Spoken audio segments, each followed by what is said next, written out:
سيد الأنبياء والمرسلين نبينا محمد وعلى آله وآله أجمعين. أما بعد، أعوذ بالله من الشيطان الرجيم. بسم الله الرحمن الرحيم. إذا السماء انفطرت وإذا الكواكب انتثرت وإذا البحار فجرت وإذا القبور بعثرت علمت نفس ما قدمت وأخرت. يا أيها الإنسان ما غرك بربك الكريم الذي خلقك فسواك فعدلك في أي صورة ما شاء ركبك.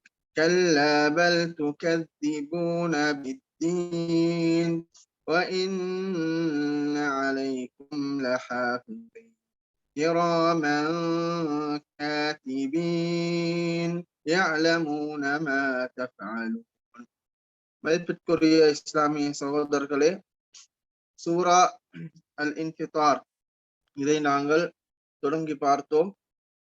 இந்த சூரா உண்மையிலே மறுமை நாளுடைய நிகழ்வுகளை ஒரு மனிதன் கண்கூடாக காண வேண்டும் என்றால், அவனுக்கு முன்னால் நிகழ்வது போன்று அவன் பார்க்க வேண்டும் என்றால் சூரா அல் இன்ஃபிதார், சூரா அல் இன்ஷிகாக், அதே போன்று சூரா அத் தக்வீர், இந்த சூறாக்களை ஓதட்டும் என்று நபி ஸல்லல்லாஹு அலைஹி வஸல்லம் அவர்கள் ஹதீஸிலே குறிப்பிட்டிருக்கின்றார்கள். எனவே மறுமையுடைய நிகழ்வுகளை மிகவும் அழகாக ஒரு மனிதனுக்கு கண்ணால் பார்ப்பது போன்று அச்சத்தை ஏற்படுத்தக்கூடிய ஒரு காட்சியாக காட்டக்கூடிய சூறாக்களாக இந்த சூறாக்கள் இருக்கின்றன. எனவே சூரா அல் இன்ஃபிதார் ஒரு மறுமையுடைய நிகழ்வை எங்களுக்கு கதையாக கூறுகின்ற ஒரு சூறா கிடையாது. அந்த மறுமையுடைய நிகழ்வுகளை அல்லாஹ் கூறுவதற்குரிய நோக்கத்தை அல்லாஹ் எங்களுக்கு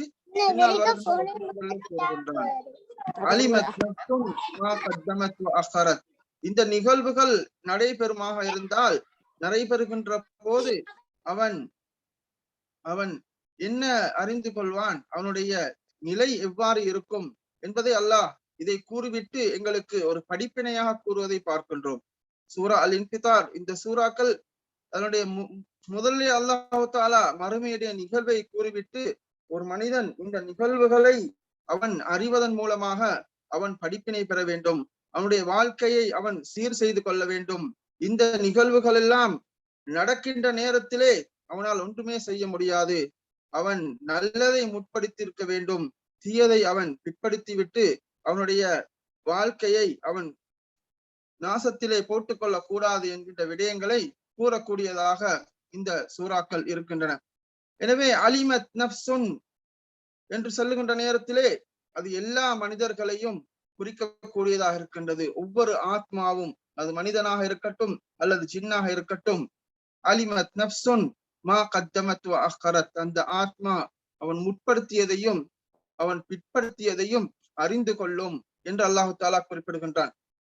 அல் குர்ஆனிலே பல இடங்களிலே பலவாறு அல்லாஹு தஆலா குறிப்பிடுகின்றதை பார்க்கின்றோம். அவன் ஃபகுல்லு இன்சானின் அல்ஸம்னாஹு தாயிரஹு ஃபீ உனுகிஹி வ யுக்ரிஜு லஹு யௌமல் கியாமத்தி கிதாபன் யல்காஹு மன்ஷூரா. இன்னும் ஒரு இடத்திலே அல்லாஹ் குறிப்பிடுகின்ற போது, இந்த இடத்திலே அல்லாஹ் சுருக்கமாக குறிப்பிடுகின்றான், அலிமத் நஃப்சுன் மா கத்தமத் வ அஹ்கரத் என்று குறிப்பிடுகின்றான். இன்னும் ஒரு இடத்திலே கூறுகின்ற போது ஃபகுல்லு இன்சானின் அல்ஸம்னாஹு தாயிரஹு ஃபீ உனுகிஹி, ஒவ்வொரு மனிதனும் அவனுக்கென்றுரிய ஏட்டை நாங்கள் அவனுடைய களத்திலே நாங்கள் தொங்க விட்டிருக்கின்றோம். வ யுக்ரிஜு லஹு யௌமல் கியாமத்தி கிதாபன் யல்காஹு மன்ஷூரா, மறுமை நாள் வருகின்ற போது அவனுடைய ஏடு அவன் வாசிக்கின்ற ஒரு புத்தகமாக அவனுக்கு வெளிப்படும். அல்லாஹு தஆலா வெளிப்படுத்தி வைப்பான் என்று அல்லாஹு தஆலா குறிப்பிடுகின்றான். இன்று நாங்கள் வாழ்ந்து கொண்டிருக்கின்றோம், எங்களுக்குரிய ஏடு அது பதிவு செய்யப்பட்டு கொண்டிருக்கின்றது, அது எங்களுடைய களத்திலே தொங்க விடப்பட்டிருக்கின்றது, ஆனால் எங்களால் பார்க்க முடியாமல் இருக்கின்றது. ஆனால் மறுமை நாள் சம்பவிக்கின்ற போது அது எங்களுக்கு கண்ணால் நாங்கள் எடுத்து கையால் தொட்டு நாங்கள் பார்த்து வாசிக்கின்ற ஒரு புத்தகமாக எங்களுடைய கையிலே தரப்படும் என்று அல்லாஹ் தஆலா குறிப்பிடுகின்றான். இக்ரா கிதாபக கஃபா பினஃப்ஸிக அல் யௌம ஹஸீபா, நீ உன்னுடைய புத்தகத்தை நீ வாசிப்பீராக. கஃபாபி நப்சிக்கல் யௌம ஹசீபா, இன்றைய தினத்திலே அதற்குரிய கணக்கை பார்க்கக்கூடியவனாக, அதற்கு என்னென்ன விளைவுகள் ஏற்படும் என்பதை அறிந்து கொள்ளக்கூடியவனாக நீயே இருக்கின்றாய். நீயே பார்த்து தீர்மானிக்கின்ற அளவுக்கு உன்னுடைய செயல்பாடுகள் அந்த புத்தகத்திலே பதியப்பட்டிருக்கும் என்று அல்லாஹு தாலா குறிப்பிடுகின்றார். அதே போன்று பாவிகளை பற்றி கூறுகின்ற போது அந்த பாவிகள் அந்த புத்தகத்தை பார்த்து என்ன சொல்வார்கள் என்றால், மாலி ஹாதல் கிதாபி லா யுகாதிரு ஸகீரத்தன் வலா கபீரத்தன் இல்லா அஹ்ஸாஹா. இந்த புத்தகம் இது எப்படியான புத்தகமாக இருக்கின்றது, இந்த புத்தகத்துக்கு என்ன நேர்ந்திருக்கின்றது. லா யுகாதிரு ஸகீரத்தன் வலா கபீரத்தன், ஒரு சிறிய விடயமோ அல்லது ஒரு பெரிய விடயமோ ஒன்றையுமே விட்டு வைக்கவில்லை. இல்லா அஹ்ஸாஹா, எல்லாத்தையும் பதிந்துதான் வைத்திருக்கின்றது என்று அந்த பாவி ஒரு மனிதன் பார்த்து பயப்படுகின்ற கவலைப்படுகின்ற ஒரு நிலையாக அந்த மறுமையுடைய நாள் இருக்கும் என்பதாக அல்லாஹ் தஆலா அல் குர்ஆனிலே இந்த நிலையை பற்றி பலவிதமாக விவரித்திருக்கின்றதை நாங்கள் பார்க்கின்றோம். இந்த இடத்திலே சுருக்கமாக அலிமத் நஃப்சுன் மா கத்தமத் வ அஹ்கரத் என்று அல்லாஹ் சுருக்கமாக குறிப்பிடுகின்றான். மறுமையுடைய நாள் ஏற்படுகின்ற போது அவனுடைய புத்தகங்கள் அவனுக்கு எவ்வாறு வழங்கப்படும், அந்த புத்தகங்கள்ல என்னென்ன மாதிரி பதியப்பட்டிருக்கும், எல்லா விடயங்களும் அல் குர்ஆனிலே பல இடங்களிலே எங்களுக்கு தெளிவாக குறிப்பிடப்பட்டிருக்கின்றதை பார்க்கின்றோம். அடுத்ததாக அல்லாஹ் தஆலா கூறுகின்றான், மனிதனை அல்லாஹ் தஆலா விழித்து கூறுகின்றான், யா அய்யுஹல் இன்சானு, ஏ மனிதனே, மா கர்ரக பிரப்பிக்கல் கரீம், உன்னுடைய சங்கைக்குரிய அந்த தயாளத்தன்மையுடைய அந்த இறைவனை கொண்டு உன்னை ஏமாற்றியது என்ன? அந்த இறைவன் மிகவும் சங்கையானவனா இருக்கின்றான், அல்லாஹு தாலா எங்களை மன்னிக்க கூடியவன் என்று ஏமாந்து இருக்க வைத்தது என்ன என்று அந்த வசனத்தில் அல்லாஹு தாலா குறிப்பிடுகின்றான். இந்த இடத்திலே யா அய்யுஹல் இன்சான், ஏ மனிதனை என்று சொல்லுகின்ற போது சில தப்சீர் அறிஞர்கள் காபிரைத்தான் அல்லாஹு தாலா இங்கு கூறுகின்றான். ஏனென்றால் அந்த காபிர் தான் அல்லாஹுவை மறந்தவனாக அவன் நினைத்தவாறு அவனுடைய வாழ்க்கையை அமைத்துக் கொண்டான். அல்லாஹுவை பயப்படாதவன் போன்று அவன் அல்லாஹுவை நிராகரித்து வாழ்ந்தான். எனவே இங்கு காபிரைத்தான் அல்லாஹ் குறிப்பிடுகின்றான் என்பதாக தப்சீர் உலமாக்கள் கூறுகின்றார்கள். யா அய்யுஹல் இன்சான், என் மனிதனே என்கின்ற போது. இன்னும் தப்சீர் உலமாக்கள் கூறுகின்றார்கள், இங்கு மனிதன் என்கின்ற போது அவன் பொதுவாக மனிதன், எல்லா மனிதனையும் குறிப்பிடக்கூடியதாக இருக்கின்றது. அவன் மனிதன் என்று வருகின்ற போது அவன் எல்லா மனிதனையும் தான் இங்கு அல்லாஹு தாலா குறிப்பிடுகின்றான். ஏ மனிதனே, ஏனென்றால் அல் குர்ஆனிலே அல்லாஹ் இன்னும் ஒரு இடத்திலே கூறுகின்ற போது மனிதனுடைய பொதுவான ஒரு பண்பை அல்லாஹு தாலா குறிப்பிடுகின்றான். அதை வைத்து தப்சீர் உலமாக்கள் இந்த விளக்கத்தை கூறுகின்றார்கள். இன்னல் இன்சான லஸலூமுன் கஃபார், இந்த மனிதன் இருக்கின்றானே அவன் மிகவும் அநியாயம் செய்யக்கூடியவனாகவும் நிராகரிக்கக்கூடியவனாகவும் இருக்கின்றான் என்பதா அல்லாஹ் அல் குர்ஆனிலே ஒரு இடத்திலே குறிப்பிடுகின்றான். எனவே பொதுவாக ஒரு மனிதனுடைய பண்பை பொறுத்தவரையிலே அவன் அநியாயக்காரனாக இருக்கின்றான். அவனுடைய சுயநலத்துக்காக வேண்டி அவன் அதிகம் அநியாயம் செய்யக்கூடியவனாக இருக்கின்றான். அடுத்தவருடைய சொத்துக்களை அபகரிக்கின்றான், அதே போன்று அடுத்தவர்களை நோவடிக்கின்றான், அடுத்தவர்களை பற்றி தப்பாக பேசுகின்றான். எல்லாம் அவனுடைய சுயநலத்துக்காக ஒரு மனிதன் நடந்து கொள்கின்றான். எனவே ஒரு மனிதனுடைய ஒரு இயல்பான ஒரு பண்பாக லலூம், அவன் மிகவும் அநியாயம் செய்யக்கூடிய, லாலிம் அல்ல, லலூம் என்று சொல்லுகின்ற போது இந்த இடத்திலே மிகவும் என்று சொல்லக்கூடிய சியகா முபாலகான் அரபிலே கூறுகின்றார்கள். அந்த மிகவும் அநியாயம் செய்யக்கூடியவன் என்கின்ற பண்பை கொண்டவனாக மனிதன் இருக்கின்றான்.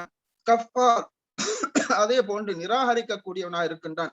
ஒரு மனிதன் தெரிந்தோ தெரியாமலோ நிராகரிக்கின்ற பண்பு மனிதத்திலே இருக்கின்றது.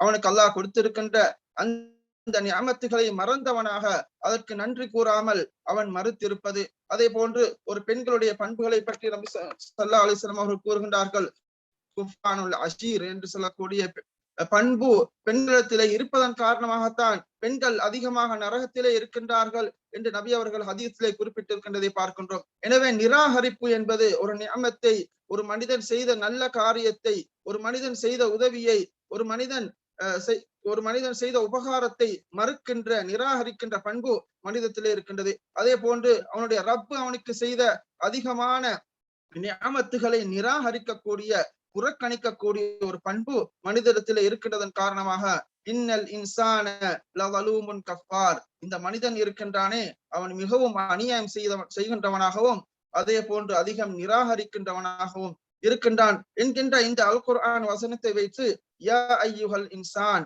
என்கின்ற இந்த இன்சான் எல்லா மனிதனையும் குறிப்பிடக்கூடியதாக இருக்கின்றது என்பதாக தப்சீர் உலமாக்கள் கூறுகின்றார்கள். மா கர்ரக பி ரப்பிக்கல் கரீம், உன்னுடைய அந்த சங்கைக்குரிய ரப்பை பார்த்து ஏமாந்தவனாக அல்லது அந்த ரப்பை ஏமாற்றக்கூடியவனாக நீ நடந்து கொள்வதற்குரிய காரணம் என்ன என்பதாக அல்லாஹ் தாலா குறிப்பிடுகின்றான் என்று பார்க்கின்றோம். ஒரு மனிதன் அல்லாஹ் அவனுக்கு நிஅமத்துகளை அதிகம் கொடுத்திருக்கின்றான், அவனுக்கு அவன் நினைத்தவாறு வாழுகின்ற ஒரு வாய்ப்பை கொடுத்திருக்கின்றான், அவனுக்கு எந்த விதமான சோதனைகளும் வருவதில்லை. அவன் அல்லாஹ்வை நிராகரிக்கின்ற போது, அல்லாஹுடைய கடமைகளுக்கு மாற்றம் செய்கின்ற போது, கடமைகளை புறக்கணிக்கின்ற போது, அவைகளிலே குறைச்சல் செய்கின்ற போது அல்லாஹ் அவனை தண்டிப்பதில்லை என்றதை அவன் காரணமாக வைத்து அதிலே ஏமாந்தவனாக அவனுடைய நிராகரிப்பிலே அவனுடைய பாவங்களிலே அவன் தொடர்ந்து இருக்கின்றதை பார்க்கின்றோம். எனவே இந்த வசனம் ஒவ்வொரு மனிதனும் கருத்தில் கொள்ள வேண்டிய ஒரு வசனமாக இருக்கின்றது. நாங்கள் அல்லாஹ் எங்களை விட்டு வைத்திருக்கின்றான், அல்லாஹ் எங்களை தண்டிக்கவில்லை, எங்களுக்கு சோதனை வரவில்லை என்பதை நினைத்து ஒரு மனிதன் அல்லாஹ்வை மறந்தவனாக அல்லது அவன் ஏமாந்தவனாக இருக்கக்கூடாது. நாங்கள் அவ்வாறு இருப்போமாக இருந்தால் நாங்கள் அல்லாஹ்வை ஏமாற்ற மாற்றோம், நாங்கள் எங்களைத்தான் நாங்கள் ஏமாற்றிக் கொள்வோம் என்பதை நாங்கள் விளங்கிக் கொள்ள வேண்டும். எனவே மா கர்ரக பி ரப்பிக்கல் கரீம், அல்லாஹு தஆலா மிகவும் சங்கையானவன், அவன் கொடையாளன், அவன் தயாளத்தன்மை உடையவன் என்பதை வைத்து நாங்கள் ஏமாந்து இருக்கக்கூடாது. நாங்கள் அவ்வாறு இருப்போமாக இருந்தால் நாங்கள் செய்கின்ற எல்லா செயல்களுக்கும் நாங்கள் மறுமையிலே பதில் சொல்லக்கூடியவர்களாக நாங்கள் ஆகிவிடுவோம். ஏனென்றால் அதற்கு முன்னைய வசனத்திலேதான் அல்லாஹு தஆலா என்ன கூறுகின்றான், அலிமத் நஃப்சுன் மா கத்தமத் வ அஹரத், அவன் முற்படுத்தியது பிற்படுத்தியது எல்லாம் அவன் அறிந்து கொள்வான். அவன் அறிந்து கொள்கின்ற நேரத்திலே அல்லாஹ் என்னை தண்டிக்கவில்லை, அல்லாஹ் என்னை சோதிக்கவில்லை என்பதை காரணமாக வைத்துத்தான் நான் இந்த எல்லா பாவங்களையும் செய்தேன் என்று அந்த நேரத்திலே மனிதன் நினைக்கக்கூடிய ஒரு நிலைமை ஏற்படும் என்பதை தான் அதற்கு பின்னால் வருகின்ற வசனம் யா ஐயுஹல் இன்சானு மா கர்ரக பி ரப்பிக்கல் கரீம் என்கின்ற இந்த வசனம் குறிப்பிடக்கூடியதாக இருக்கின்றது. எனவே இந்த சூறாவிலே தொடர்ந்து வருகின்ற வசனங்களை நாங்கள் பார்க்கின்ற போது இவை அனைத்தும் ஒரு மனிதன் செய்கின்ற நன்மை தீமைகளை குறிப்பிடக்கூடியதாக இருக்கின்றது.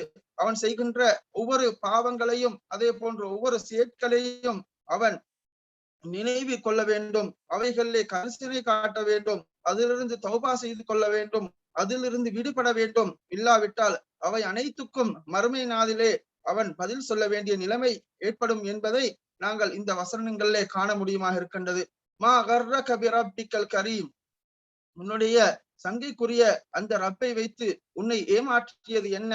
அல்லதி ஹலகக ஃபஸவ்வாக ஃபஅதலக், அந்த ரப்பு எப்படிப்பட்டவன் என்றால் ஹலகக உன்னை படைத்தான், ஃபஸவ்வக உன்னை சரியான முறையிலே சீரான முறையிலே படைத்தான், ஃபஅதலக அதே போன்று உன்னை ஒரு நிமிர்ந்தவனாக ஒரு நேரானவனாக அல்லாஹ் இந்த படைத்த ரப்பை வைத்து உன்னை ஏமாற்றியது என்ன என்று அல்லாஹ் தஆலா குறிப்பிடுகின்றான். எனவே அல்லாஹ் மனிதனை மிகவும் சங்கைப்படுத்தி இருக்கின்றான். மனிதனுடைய படைகோலத்தை பார்க்கின்ற நேரத்திலே அவனை ஒரு சுவையான ஒரு அழகான படைகோலத்திலே படைத்திருக்கின்றான் என்பதை காண முடியுமாக இருக்கின்றது. அல்லாஹ் அல்லதி ஹலகக ஃபஸவ்வாக ஃபஅதலக், ஒரு மனிதனை சவ்வா என்று சொன்னால் அரபிலே ஒவ்வொன்றும் சீரானதாக ஒவ்வொன்றும் அதற்குரிய அந்த இடத்திலே இருக்கக்கூடியதான் சவ்வா என்று சொல்வார்கள். முஸ்தவி என்று சொன்னால் ஒரு மனிதனுடைய இரண்டு கைகளும் ஒரே சமமானதாக இருக்கும். அதே போன்று அவனுடைய விரல்கள் ஒவ்வொன்றும் சமமானதாக இருக்கும். அப்படியான ஒரு படைப்பாகத்தான் அல்லாஹு தஆலா ஜஅலக முஸ்தவியல் ஹில்கதி லைஸத் யதுன் அத்வலு மின் யத், ஒரு மனிதனுடைய ஒரு கையை விட இன்னும் ஒரு கை நீளமானதாகவோ அல்லது விரல்கள் ஒன்றை விட ஒன்று நீளமானதாகவோ அல்லது கால்கள் எந்த விதமான சமத்தன்மை இல்லாததாகவோ இல்லை, அவனை ஒரு சீரான முறையிலே அல்லாஹு தஆலா படைத்து அவனை ஒரு நேரான மனிதனாக படைத்திருக்கின்றான். நாங்கள் பார்க்கின்றோம் இன்று உலகத்திலே இருக்கின்ற அடுத்த படைப்புகளை பார்க்கின்ற நேரத்திலே மனிதனை போன்று ஒரு நிமிர்ந்த இரண்டு காலிலே நேராக நடக்கக்கூடிய எந்த படைப்பும் கிடையாது.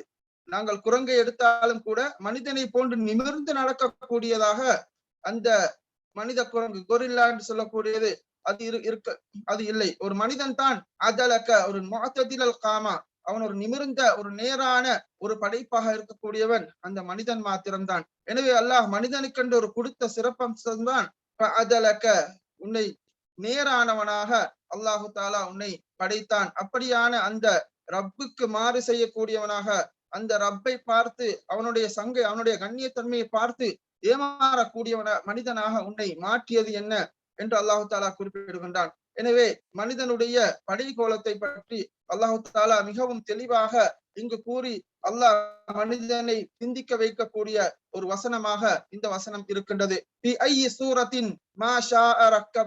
அல்லாஹு தாலா எந்த உருவத்திலே உன்னை படைக்க வேண்டும் என்று நினைத்தானோ அந்த உருவத்திலே உன்னை வடிவமைத்தான் என்று அல்லாஹு தாலா குறிப்பிடுகின்றான். அவன் நாடிய அந்த உருவத்திலே ரக்கபக்க உன்னை வடிவமைத்திருக்கின்றான். ரக்கப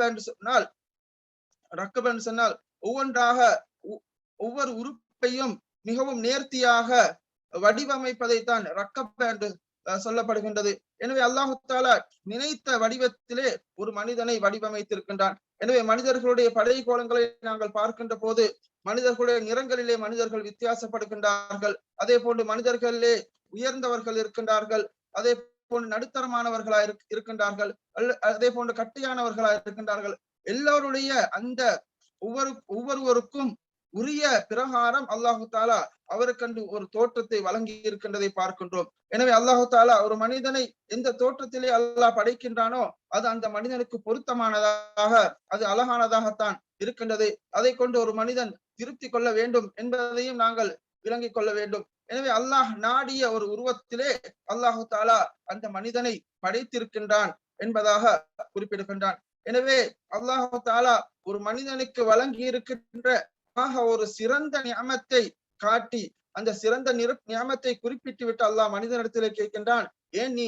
அல்லாஹுவை பார்த்து ஏமாந்தவனாக, அல்லாஹுடைய அந்த தயாள தன்மையை பார்த்து நீ படிப்பினை பெறாமல் பயப்படாமல் நீ ஏமாந்தவன் போன்று ஏன் நீ வாழ்ந்து கொண்டிருக்கின்றாய் என்று அல்லாஹு தாலா குறிப்பிடுகின்றான். எனவே அல்லாஹ் எங்களுக்கு தந்த ஒரு சிறந்த நியமத்தான் அல்லாஹு தாலா எங்களை மனிதனாக அதே போன்று நேர்த்தியான ஒரு படைப்பாக அல்லாஹ் எங்களை படைத்திருப்பது எங்களுக்கு அல்லாஹ் வழங்கிய ஒரு சிறப்பான ஒரு நியமத்தாக இருக்கின்றது. கல்லாபல் துகத்திபூன பித்தீன், அடுத்த வசனத்திலே அல்லாஹு தாலா குறிப்பிடுகின்ற போது கல்லா அவ்வாறல்ல, பல் துகத்திபூன பித்தீன், நீங்கள் இந்த தீனை நீங்கள் பொய்ப்பித்துக் கொண்டிருக்கின்றீர்கள் என்று அல்லாஹு தாலா குறிப்பிடுகின்றான். தீன் என்கின்ற போது அதற்கு இரண்டு அர்த்தம் இருக்கின்றது. ஒன்றுதான் கேள்வி கணக்கு, மறுமை நாளுடைய விசாரணை, அதை நீங்கள் பொய்ப்பிக்கின்றீர்கள். அல்லது தீன் என்கின்ற போது அல்லாஹுடைய மார்க்கம், அல்லாஹு தாலா உங்களுக்கு இறக்கி இருக்கின்ற இந்த மார்க்கத்தை நீங்கள் பொய்ப்பிக்கின்றீர்கள். அது இரண்டுமே அந்த காபிர்களுடைய பண்பாக இருக்கின்றது. அந்த காபிர்கள் ரசூல் ஸல்லல்லாஹு அலைஹி வஸல்லம் அவர்களுடைய அந்த மார்க்கத்தை அவர்கள் பொய்ப்பித்தார்கள். அதே போன்று மறுமை நாளிலே ஒரு மனிதன் திருப்பி எழுப்பப்படுவான், அவனுக்கு கேள்வி கணக்கு நடக்கும் என்கின்ற மறுக்கக்கூடியவராக அந்த காபிர்கள் இருந்திருக்கின்றார்கள். எனவே இதை வைத்து அல்லாஹு தாலா குறிப்பிடுகின்றார், கல்லாபல் துகத்திபூன பித்தீன், நீங்கள் இந்த தீனை மார்க்கத்தை அதே போன்று மறுமை நாளுடைய விசாரணையை நீங்கள் பொய்ப்பிக்கின்றீர்கள் என்று அல்லாஹு தாலா குறிப்பிடுகின்றான். அலைக்கும் லஹாஃபிதீன், அடுத்த வசனத்திலே அல்லாஹ் குறிப்பிடுகின்ற போது அலைக்கும் லஹாஃபிதீன், உங்கள் மீது பாதுகாவலர்கள் இருக்கின்றார்கள், நிச்சயமாக உங்கள் மீது பாதுகாவலர்கள் இருக்கின்றார்கள். கிராமன் காத்திபீன், மிகவும் சங்கைக்குரிய எழுத்தாளர்களாகிய அந்த பாதுகாவலர்கள் இருக்கின்றார்கள். யஅலமூன மா தஃஅலூன், நீங்கள் செய்கின்றவற்றை அறிகின்றவர்களாக அந்த பாதுகாவலர்கள் இருக்கின்றார்கள் என்று அல்லாஹு தாலா குறிப்பிடுகின்றான். இங்கு அந்த ஒவ்வொரு மனிதனுக்கும் நியமிக்கப்பட்டிருக்கின்ற அந்த பாதுகாவலர்கள் மலக்குமார்களை அல்லாஹு தாலா இந்த இடத்திலே குறிப்பிடுகின்றான். இன்னும் ஒரு வசனத்திலே அல்லாஹு தாலா குறிப்பிடுகின்ற போது மா யல்ஃபிது மின் கௌலின் இல்லா லதைஹி ரகீபுன் அதீத், ஒரு மனிதன் எந்த ஒரு வார்த்தையும் அவன் மொழிய மாட்டான், இல்லா லதைஹி ரகீபுன் அதீத், அதை கண்காணித்து எழுதக்கூடிய ஒரு மலக்கு இருந்தே தவிர என்று அல்லாஹ் தாலா குறிப்பிடுகின்றான். நாங்கள் செய்கின்ற ஒவ்வொரு விடயத்தையும் பதிவு செய்யக்கூடிய அல்லாஹுடைய அந்த எழுத்தாளர்கள், அந்த பாதுகாவலர்கள், அவர்கள் எங்களோடு இருக்கின்றார்கள் என்பதை நாங்கள் எப்போதும் நினைவில் கொள்ள வேண்டும். எனவே ஒரு மனிதன் ஒரு சுய பரிசோதனையோடு ஒரு மனிதன் அல்லாஹுவை பயந்தவனாக, ஒரு மனிதன் முராகபா, அல்லாஹ் என்னை கண்காணித்துக் கொண்டிருக்கின்றான், அல்லாஹ் எங்களுக்கு என்று மலக்குமார்களை வைத்து நாங்கள் செய்கின்ற செயற்பாடுகளை பதிந்து கொண்டிருக்கின்றான் என்கின்ற விடயங்களை ஒரு மனிதன் எப்போதும் மனதில் கொண்டு அவனுடைய செயற்பாடுகளை அமைத்துக் கொள்ள வேண்டும் என்பது ஒரு முக்கியமான விடயமாக இருக்கின்றது. இந்த வசனத்திலே அல்லாஹு தாலா தெளிவாக குறிப்பிடுகின்றான், உங்களிடத்திலே பாதுகாக்கக்கூடியவர்கள் இருக்கின்றார்கள். ஹஃபிதா என்று சொன்னால் அவர்கள் எழுதுவது மாத்திரமல்ல, அவர்கள் எழுதுகின்ற அந்த விடயங்கள் அவைகள் பாதுகாக்கப்படுகின்றன. மறுமை நாள் வரைக்கும் அவைகள் பாதுகாக்கப்பட்டு அது மனிதனுடைய கையிலே வழங்கப்படுகின்றன என்பதை தெளிவாக அல்லாஹ் குறிப்பிடுகின்றான். கிராமன் காத்திபீன், அந்த பாதுகாவலர்கள் எப்படியானவர்கள் என்றால் சங்கைக்குரிய எழுத்தாளர்கள், அவர்கள் கண்ணியமானவர்கள். அவர்கள் ஒரு மனிதன் செய்யாததை எழுத மாட்டார்கள். அதே போன்று அவன் நல்ல ஒரு அமலை செய்வானாக இருந்தால் அந்த விடயத்தை அவர்கள் தவறவிடவும் மாட்டார்கள். அவர்கள் எல்லா விடயங்களையும் உரிய முறையிலே, அவர்கள் கண்ணியமான முறையிலே அவைகளை எழுதுவார்கள் என்பதை அல்லாஹ் இங்கு குறிப்பிடுகின்றான். அந்த மலக்குமார்கள் நாங்கள் செய்கின்ற விடயங்களை பார்வை மூலமாகவோ அல்லது செவி மூலமாகவோ நாங்கள் ஒன்றை பேசுவோமாக இருந்தால் அதை அந்த மலக்குமார்கள் செவியுற்று அதை எழுதுகின்றார்கள். அதே போன்று நாங்கள் ஒன்றை செய்வோமாக இருந்தால் அதை அந்த மலக்குமார்கள் காண்கின்றார்கள், கண்காணித்துக் கொண்டிருக்கின்றார்கள், அதை அவர்கள் பதிகின்றார்கள். எந்த அளவுக்கு என்றால் ஒரு மனிதன் அவனுடைய மனதிலே ஒரு தப்பான விடயத்தை அவன் சிந்திப்பானாக இருந்தால், நினைப்பானாக இருந்தால் அது கூட அந்த மலக்குமார்களுக்கு அல்லாஹ் மூலமாக அறிவிக்கப்படுகின்றன என்பதை நாங்கள் விளங்கிக் கொள்ள வேண்டும். ஏனென்றால் ரசூல் ஸல்லல்லாஹு அலைஹி வஸல்லம் அவர்கள் ஹதீஸிலே குறிப்பிடுகின்ற போது, மன் ஹம்ம பில் ஹஸனதி ஃபலம் யஅமல்ஹா, ஒரு மனிதன் ஒரு நல்ல விடயத்தை செய்ய நினைத்து விட்டு அவன் செய்யவில்லை என்றால் குத்திபத் லஹு ஹஸனத்தன், அது அவனுக்கு நன்மையாக எழுதப்படும். அப்ப நியத்துக்கு கூலி இருக்கின்றது என்பதை நபி அவர்கள் இந்த ஹதீஸிலே தெளிவாக குறிப்பிடுகின்றார்கள். ஒரு மனிதன் ஒரு நன்மையை செய்ய நினைக்கின்றார், செய்ய வேண்டும் என்று மனதிலே உறுதி கொள்கின்றார், ஆனால் அவருக்கு அதை செய்ய முடியவில்லை, செய்ய கிடைக்கவில்லை என்றாலும் அது அவனுக்கு நன்மையாக எழுதப்படும். வமன் ஹம்ம பிஸ்ஸய்யிஅதி வலம் யஅமல்ஹா, ஒருவர் ஒரு பாவத்தை செய்ய நினைக்கின்றார், செய்ய எத்தனைக்கின்றார், ஆனால் அதை அவர் செய்யவில்லை என்றால் குத்திபத் லஹு ஹஸனத்தன் காமிலா, அது கூட அவருக்கு ஒரு நன்மையாகத்தான் ஒரு மனித எழுதப்படும் என்பதை நபி அவர்கள் குறிப்பிடுகின்றார்கள். எனவே இவை அனைத்தும் ஒரு மனிதன் மனதால் நினைக்கக்கூடிய ஒரு விடயமாக இருக்கின்றது. இதை கூட அந்த மலக்குமார்கள் அவர்கள் அறிகின்றார்கள். அது அவர்கள் எழுதப்படும் என்றால் அதை அந்த மலக்குமார்கள் எழுதுகின்றார்கள், பதிகின்றார்கள். எனவே எங்களோடு இருக்கக்கூடிய அந்த மலக்குமார்கள் எங்களை முழுமையாக கண்காணித்துக் கொண்டிருக்கின்றார்கள். நாங்கள் செய்கின்ற, நாங்கள் நினைக்கின்ற, நாங்கள் பேசுகின்ற எல்லா விடயங்களையும் அவர்கள் பதிந்து கொண்டிருக்கின்றார்கள் என்பதை நாங்கள் நினைவில் கொள்ள வேண்டும். எனவே இந்த சூறாவிலே நாங்கள் மிகவும் கவனத்திலே கொள்ள வேண்டிய ஒரு விடயம்தான் ஒரு மனிதன் முஹாசபத்துன் நப்ஸ், அவன் எப்போதும் அல்லாஹ் அவனை கண்காணித்துக் கொண்டிருக்கின்றான். அவன் செய்கின்ற ஒவ்வொரு செயல்களுக்கும் அவன் பொறுப்பாளி என்பதை உணர்ந்து ஒரு மனிதன் செயற்பட வேண்டும் என்பதை இந்த சூறா மிகவும் ஆழமாக எங்களுக்கு கற்றுத்தந்து கொண்டிருக்கின்றது. எனவே இந்த சூறாவிலே மீதமுள்ள பகுதிகளை இன்ஷா அல்லாஹ் வருகின்ற வாரத்திலே பார்ப்போம். எனவே இந்த சூறாவிலே நாங்கள் படித்த முக்கியமான விடயம் என்னவென்றால், இந்த சூறா முதலே மறுமை நாள் சம்பவிக்கின்ற போது நடக்கின்ற முக்கியமான நிகழ்வுகளை இந்த சூறா எங்களுக்கு ஞாபகப்படுத்துகின்றது. அதுதான் இந்த வானம் துண்டு துண்டாக உடைகின்றது, அதே போன்று நட்சத்திரங்கள் உதிர்ந்து விழுகின்றன, வைதல் பிஹாரு குஜ்ரத், அந்த கடல் என்ன செய்யும், வெடித்து எல்லா தண்ணீர்களும் ஒன்றாக சேர்ந்து விடும். வைதல் குபூரு பஹ்சிரத், அதே போன்று கபர்கள் தலைகீழாக பிரட்டப்பட்டு அந்த கபர்களிலே இருந்து எல்லா உயிரினங்களும் எல்லா விடயங்களும் வெளியேற்றப்படும் என்கின்ற விடயம். இவை அனைத்தும் ஏற்படுகின்ற போது அவன் மனிதன் வெளியே வருகின்றான், மஹ்ஷர் மைதானத்துக்கு வருகின்றான். அந்த போது அலிமத் நஃப்சுன் மா கத்தமத் வ அஹ்ஸரத், அந்த நேரத்திலே அவன் எதையெல்லாம் ஒவ்வொரு மனிதனும் முற்படுத்தி வைத்தானோ, அவன் ஒரு நல்ல காரியத்தை செய்தானோ அல்லது கெட்ட காரியத்தை செய்தானோ அதை அனைத்தையும் அந்த மனிதன் அறிந்து கொள்வான். எனவே இந்த நிகழ்வுகள் எல்லாம் ஒன்றன் பின் ஒன்றாக நடக்கின்றன. அங்கு மிகவும் முக்கியமான விடயம் என்னவென்றால், அந்த மனிதன் மஹ்ஷர் மைதானத்துக்கு வருகின்றான், அவனுடைய நன்மை தீமைகள் அவனுடைய கண் முன்னாலே தென்படுகின்றன என்கிறதை தான் அல்லாஹு தாலா இந்த விடயங்கள் எல்லாம் கூறிவிட்டு ஒரு மனிதன் கவனத்தில் எடுக்க வேண்டிய ஒரு முக்கியமான விடயத்தை இங்கு குறிப்பிடுகின்றான். அதன் பின்னால் அந்த மனிதன் நாங்கள் மறுமை நாளிலே நாங்கள் இந்த நிலைக்கு நாங்கள் வரக்கூடாது, அதற்கு முன்னால் நாங்கள் எங்களை தயார் செய்து கொள்ள வேண்டும் என்பதை குறிப்பிடும் முகமாகத்தான் அல்லாஹ் அதற்கு பின்னால் வருகின்ற விடயங்கள் வசனங்களிலே, ஏ மனிதனே, உன்னை ஏமாற்றியது என்ன?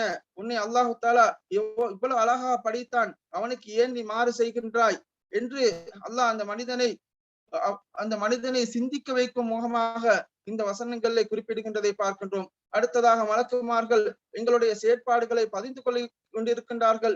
இவை அனைத்தும் ஒரு மனிதன் தன்னை தயார்படுத்திக் கொள்வதற்கு, அந்த மறுமையுடைய நாளிலே நாங்கள் நல்ல நிலையிலே நாங்கள் அந்த மறுமையுடைய நாளை சந்திக்க வேண்டும். எங்களுடைய ஏடுகள் நன்மைகளால் கனமான ஏடுகளாகவும், பாவங்கள் குறைந்த ஏடுகளாகவும், தௌபாக்கள் மூலமாகவும், இஸ்திக்ஃபார் மூலமாகவும் எங்களுடைய பாவங்களை அழித்துக் கொண்டு நன்மைகளை நாங்கள் அதிகப்படுத்தி கொண்டவர்களாக அந்த மறுமையுடைய நாளை சந்திக்க வேண்டும் என்கின்ற அந்த விடயங்களை தான் இந்த பின்னால் வருகின்ற வசனங்கள் எங்களுக்கு கூறிக்கொண்டிருக்கின்றன. எனவே இப்படியான இந்த அல் குர்ஆன் வசனங்களை படித்து அவைகளில் இருந்து படிப்பினை பெற்று எங்களுடைய வாழ்க்கையை நாங்கள் சீர் செய்து கொள்வதற்கு அல்லாஹு தாலா எம் அனைவருக்கும் அருள் புரிவானாக. வஆகிர் தஅவானா அனில் ஹம்துலில்லாஹி ரப்பில் ஆலமீன்.